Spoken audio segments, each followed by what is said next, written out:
Biravuga yuko mu bisanzwe usanzwe ufise Waka Light TV bisanzwe koramwe abariri abamesha makuru nka Landry ubundi ntawe nibuka hamwe na ifbali bivuga yuko wewe aho guca kuri yo kugira ngo uje kubatyaje nko makuru yari ka training muri Buja Flavor nk'abarinzi ko kesha ubuza bw'abaririmbyi wo ko biri kose urabizi cyane wanashaka kumushana Landry izo nazo na Sarbi usene n'abandi bo yasi baje baririmbyi Landry akoresha ibiganiro abaririmbyi bakuze baransumba wanashima baransumba na mind sinibaza yuko politiki yiwanje ariyo bugenderako ariko bavuga ko ari umutuma Landry sindamutuma ukibwuzuye intango mbere icambo mu rukundo bararyumuhondo kamikazi we binonyegera nkwereka umuryango we bwiza kibona umwe nkundira ngo twari wacu nkuririmbire ka karirimbo mfise akamikazi je mfise akamikazi.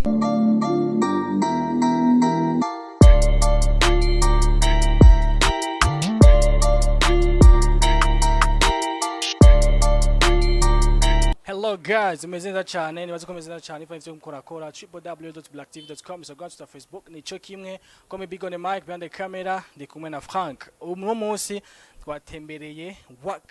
Waka Light Waka ni timu nini gose komeye irimo abantu batandukanye irimo ama TV irimo ibinyobwa ibiki umusiyo wayo ariwe Akes no muntu tusaye tumuzi kuva kera cyane muziki tumwakire agomabere kumwanya gose bro fresh bone sawa je kuri je Waka ndayize mugosha kudusigure kwanza Waka tutaja ku muziki wa Waka kugisigura gute as a company Waka ikora iki mu bisanzwe muri vyose ufite Waka ni irimwe ibintu bitandukanye irimwe bisata bitandukanye koza harimwo studio nubwo muri iki gice ariko irakora studio ya production harimwo ibinyobwa vya Waka nyene harimwo donc ni hinguriro kora ibinyobwa harimwo TV harimwo label ubu naragize na label sindashira kumugaragara baririmbyi gusa nuko bimeze. Akes Don CEO wa Waka ni company yose anjira Waka Light Company. Great. Ni company hari ikora ibintu bitandukanye byose urimo nk'ubikore nk'ubimanaging birakoroha byose hamwe n'umuziki wawe ko sazutana uri muririmbyi. Ufite biragoye umugabo kameme umuhongo no kugwana tu kugwana ariko mengo bisa nk'ibigo biragoye mugabo umuntu amenya gusukuna imyanya yiyo akamenya ati tugire ibi umwanya tugire ibi umwanya tugudukora tuwe kuri Akes nk'umuririmbyi tsatuzura umuririmbyi ndimeze cyane amakola bameze neza video isa neza cyane ushaka kumenya mu ndirimbo zose wakoze nuvuga yuko hari indirimbo nyinshi zaryoheye amatwi y'abantu benshi gusa hari indirimbo yitwa Kamikazi je ndimo ndayikunda cyane sije ndayikunda abantu benshi je mpamura ayikunda gusa mugani imitagiye promotion video yayo nishaka kumenya nka je nk'umufana wayo imeze gute gahunda tuzokorera Kigali gahunda ni kumeze n'ipanze video yayo tuzokorera Kigali no mu director wawe nyene Brian Smith cyari tufite kujya umwaka nohera c'était prévu muri février mugabo hariho problème habaye gatonya sinovuga ko ari problème gusa nibindi bikorwa byaciye vyinjizamo uko tugira twimukiye dukorera handi rero urumva tuvuga dutireka kwanturindira bikaza kandi magato ukibwuzuye intango mbere icambo mu rukundo bararyumuhondo kamikazi we binonyegera nkwereka umuryango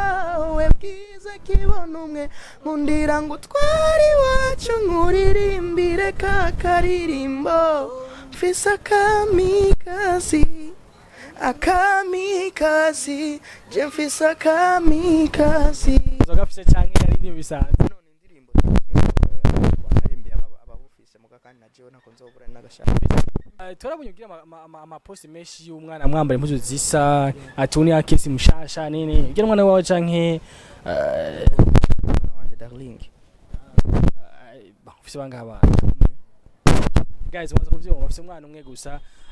okay video wavuze ko yategurwa ni bon sawa tobitahuye mugashaka kumenya projet zawe nk'umuririmbyi hamwe na projet za kote muri nimvya muri projet za company muri rusange. Waka Light Company novuga ko kwanza ubunye turi muri propaganda yo kuraba ukuntu iki zijya produit dukora za madrink bidudu go hama nico kintu novuga ko muri no misi turimo cyane kurusha ibindi byose kindi naco turimo nakubwiye ko ari ikintu kijanye no guhindura endroit donc adresse tugira adresse yacu bwite yo tutazuma duhindagura hama naco ni ivy'imiziki sin yarenganye ubwo navyo bamvuga ko nuko namaze gutahura je ubwanje natawe ikintu muziki w'u Burundi ukeneye hajya benshi bajyana amabifu electric bifu zirubaka ayo giye kuraba mu muziki bifu zirubaka mugabo kandi uravye sizo bifu sizo zikenewe cyane mu muziki w'u Burundi kuko mu muziki w'u Burundi turi nyuma cyane ahubwo dukeneye kwanza kugwanya ubukene buri muri twebwe nico no buvuga uko je ubwanje nabonye yuko arico kuri jewe gikenewe cyane nirukanga kugira ndabukuntu no bikuramo hama bifu kwanza manze ndeke ndi umuntu wamenyo biravuga yuko mu bisanzwe usanzwe ufise Waka Light TV bisanzwe koramwe abariri abamesha makuru nka Landry ubundi ntawe nibuka hamwe na ifbali bivuga yuko wewe aho guca kuri yo kugira ngo uje kwatyange nk'amakuru yari ka training muri Buja Flavor nk'abarinzi kwa kesha ubuza bwa baririmbyi wowe ko biri kose urabizi cyane wanashaka kumushana Landry izo nazo na Sarbi uzene n'abandi bo bon yasi baje baririmbyi Landry akoresha ibiganiro abaririmbyi bakuze baransumba wanashima baransumba na mind sinibaza yuko politiki wanje ariyo bugenderako bavuga ko ari umutuma Landry mutuma Landry je naho duhurira mu donc mu maraporo mugabe ivyakora ni wamenye ukuntu abirondera urakora bibona ikindi naco sinibaza ko Landry wewe yoza kukugirisha ikiganiro akakuvugisha ibintu utashaka kuvuga bisigura ko bajyanye nimba bamwishura nuko baba babona yuko bikuriye yuko bamwishura kandi ntibamwishura ngo ni kubera ngo ari Landry ni kubera bo babona yuko birakwiye ko je mvuga urumva kuko barafise n'amanoze ama page yabo ama Instagram n'ibiki barasho no kubivugira na hari nkuko bama babivuze na hari naho sinibaza ko ari Landry abayagiye kubabwira canke yakese abayagiye kubabwira ati ngo ni posting ibi nibi oya tumwe akazi gusa Landry cyo duhurira ko mu raporo naho ibiganiro niwamenya ati ngene kuja kurondera ibiganiro kuno kwego mwavyumvise guys je ivyo navyumvise kantu heshi bayivuga bavyidoga je nguma ndoja kese nk'akese nyene avyivugira ubwiyewe ko bivuga yuko wewe habwo arashaka Landry watamakuru aronka menshi abwo uramuha kumbwira ati bana ariko havuga inkuru ya muri afite ibisanga ibini genda mbwibe negera mukore ibini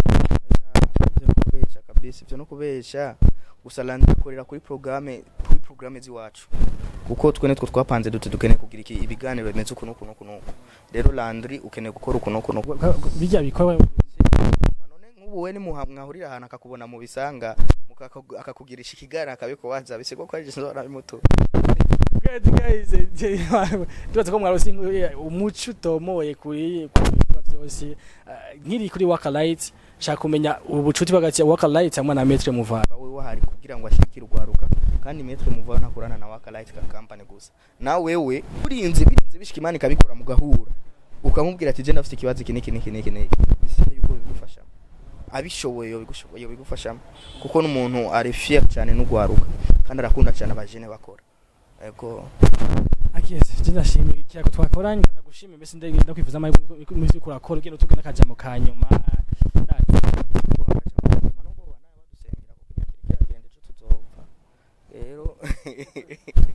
rero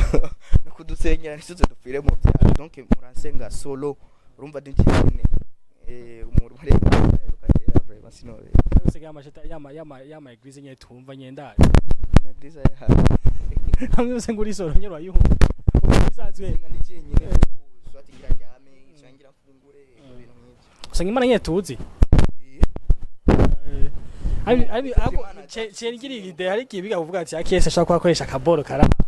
nivyo canke n'amajambo y'abantu eko barabivuga nk'ivyo sivyo je ntavyo nta nivyo nemera ede nk'ivyo nemera